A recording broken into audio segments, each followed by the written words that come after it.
Estamos de vuelta aquí en Noticias Express. El presidente Gabriel Boric entregó los detalles de 4 proyectos en materia de seguridad para aumentar las penas y modificar ciertos delitos. Estas iniciativas se van a relacionar fundamentalmente a los delitos de extorsión, de secuestro y sicariato, además del porte de armas. Sí, vamos a conversar sobre estas medidas con el director ejecutivo de la Fundación Paz Ciudadana, Daniel Johnson. ¿Qué tal, Daniel? Muy buenos días. Hola, Daniel. Buenos días, Precia, Sebastián. ¿Cómo están? Muy bien, interesado en saber el punto de vista de Paz Ciudadana en este sentido de estos proyectos que están precisamente ahora en camino porque han cambiado las características del delito en nuestro país y eso lo han dicho y reconocido además las autoridades. ¿Cómo lo ven ustedes, Daniel? A ver, creemos que ese es el primer punto y más importante de todos estos anuncios. Uno es que efectivamente hay un reconocimiento, evidentemente, a la existencia de fenómenos delictuales que son distintos hoy día en el país a los que teníamos anteriormente. Todos estos fenómenos, los que estamos hablando, secuestros, extorsiones, sicariato, porte de armas, son delitos que están relacionados con organizaciones delictuales que son más complejas que las que teníamos anteriormente. Y esa es una base, o sea, no estamos hablando de delitos comunes, estamos hablando de delitos que se cometen al alero de organizaciones delictuales que son más complejas y que, por lo tanto, tenemos que adaptar nuestra capacidad para poder hacernos cargo de entender primero el comportamiento de estas organizaciones para perseguirlas, controlarlas y prevenir también su accionar de una manera más efectiva. Entonces, desde ese punto de vista, nos parece correcto que se ponga atención en este tipo de delitos porque evidentemente está generando un daño y un temor, especialmente a la ciudadanía, extremadamente alto. Pero entendiendo que son organizaciones delictuales, hay que pensar en medidas que realmente sean efectivas para desarticular estas organizaciones y para evitar que operen esas organizaciones. Y esto pasa primero por fortalecer la investigación penal.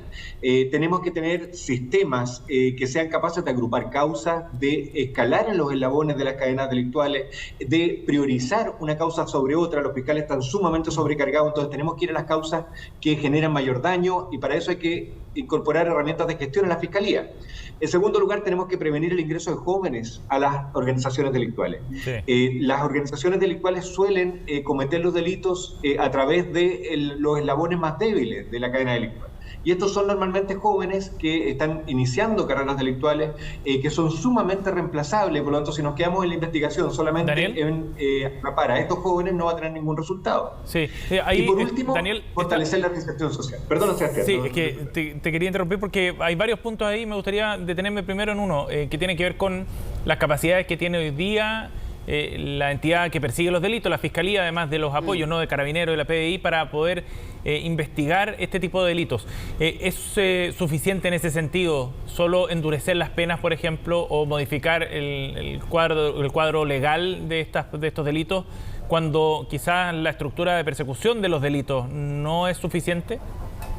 No, no es suficiente. A ver, evidentemente el endurecimiento de las penas está demostrado en varios estudios que nunca es suficiente, que no genera un impacto positivo. No por sí Hay que solo, entender que los delitos que estamos viendo son cometidos muchas veces por jóvenes, en un porcentaje importante.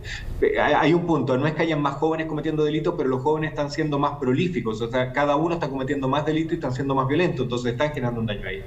Y el problema es que estos jóvenes no actúan no dejan de actuar en función del riesgo. De hecho, el riesgo es algo que valida a un joven en su entorno, entonces no es que la posibilidad de que haya mayores penas vaya a inhibir a jóvenes de cometer delitos, esto va a seguir ocurriendo. Y el otro lado, en el fondo, de una medida de este tipo que aumenta penas es tratar de incapacitar por mayor tiempo. O sea, son dos cosas: tratar de disuadir de que se cometa el delito porque vaya a tener una pena más alta, sabemos que eso no es efectivo. Y por otro lado, tratar de incapacitar por más tiempo porque una persona va a estar más tiempo privada de libertad si la pena es más larga y por lo tanto debería poder cometer menos delitos. Pero eso está absolutamente amarrado a la posibilidad real de que ese joven sea capturado, esa persona que comete el delito sea capturada. Y si no mejoramos la capacidad del sistema de identificar a las personas que están cometiendo los delitos para capturarla y para hacerla cumplir una condena, la verdad es que esa condena no se va a cumplir y por lo tanto tampoco va a tener un efecto incapacitador porque no tenemos resuelto el primer eslabón de la persecución penal, que es mejorar la capacidad de identificar a las bandas delictuales que están operando. Y evidentemente mucho más efectivo que perseguir a estos jóvenes que son los que están cometiendo el delito en primera instancia es agrupar delitos para tratar de identificar y desarticular a la banda delictual. Porque si un joven de esto es capturado y va a prisión, aunque vaya a prisión un tiempo más largo, como son jóvenes totalmente reemplazables dentro de la estructura delictual, van a reemplazarlo mañana y van a seguir cometiendo delitos con la misma intensidad que lo están cometiendo hasta el día de hoy. Ahora, Daniel, el tema de la cadena de criminalidad es, no sé si distinta con estas nuevas características, porque muchas veces hemos hablado respecto a la seguridad ciudadana, cómo hay labores de prevención desde los municipios, desde la autoridad central, en fin, pero cómo se hace para prevenir en este tipo de delitos que tiene otras características, como el sicariato o la extorsión, como mencionábamos.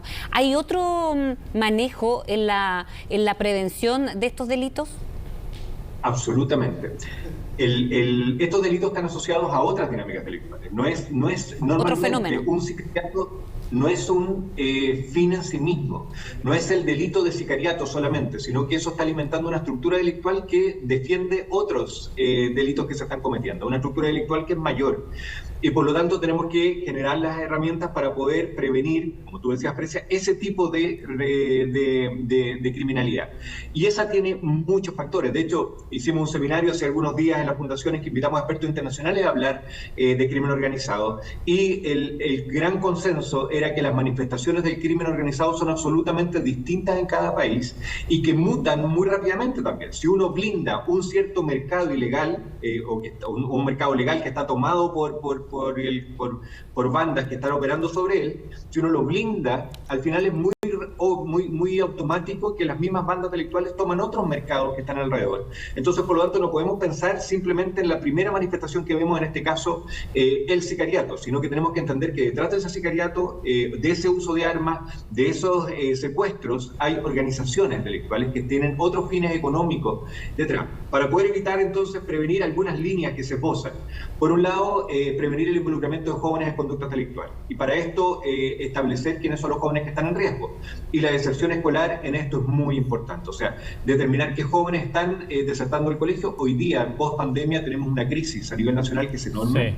Más de 50.000 jóvenes que no están participando, y ese es una fuente de mano de obra barata para las organizaciones delictuales que pueden reclutar a estos jóvenes para cometer delitos. En segundo lugar, establecer cuáles son los mercados más riesgosos de ser vulnerados por las bandas de crimen organizado. Sabemos el robo de madera, salmones en el sur, sabemos en los autos que se están robando, en que ahora la recuperación de los vehículos es extremadamente baja, entonces hay una capacidad de reducir vehículos muy grande en Chile instalada, y para eso hay que buscar mecanismos para blindar estos mercados, trazabilidad, transparencia, existen medidas que lo permiten. En tercer lugar, agrupar causas. La Fiscalía tiene una estructura que es regional, y de hecho en Santiago tenemos 3 fiscalías regionales, 3 zonas en el fondo. Si pensamos que las características de los delitos de estas bandas son delitos transregionales, incluso transnacionales, la estructura que investiga delitos en una región en particular ya es insuficiente.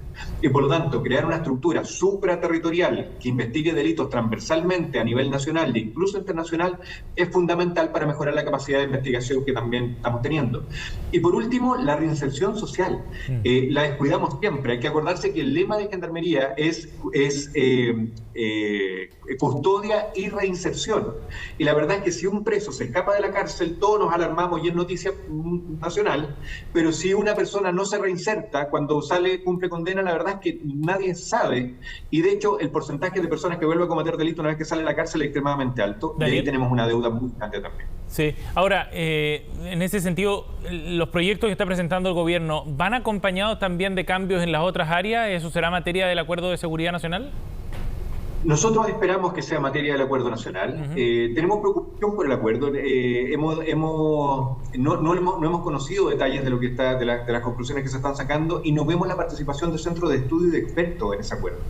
Entonces nos preocupa el tipo de soluciones que aparezcan ahí. La verdad, esperamos que sea algo bueno y lo vamos a analizar con mucha atención cuando aparezca, cuando ya sea público. Pero la verdad es que no lo conocemos, entonces por lo tanto no podemos saber si están complementadas estas medidas ahí. Deberían estarlo, porque lo que estamos viendo es que por sí solas lamentablemente no son suficientes. Necesitamos complementarlas con otras medidas que esperemos estén en el acuerdo. Daniel Johnson, muchísimas gracias por haber conversado con nosotros esta mañana. Muchas gracias por invitarme, muy buen día. Que tenga buen día.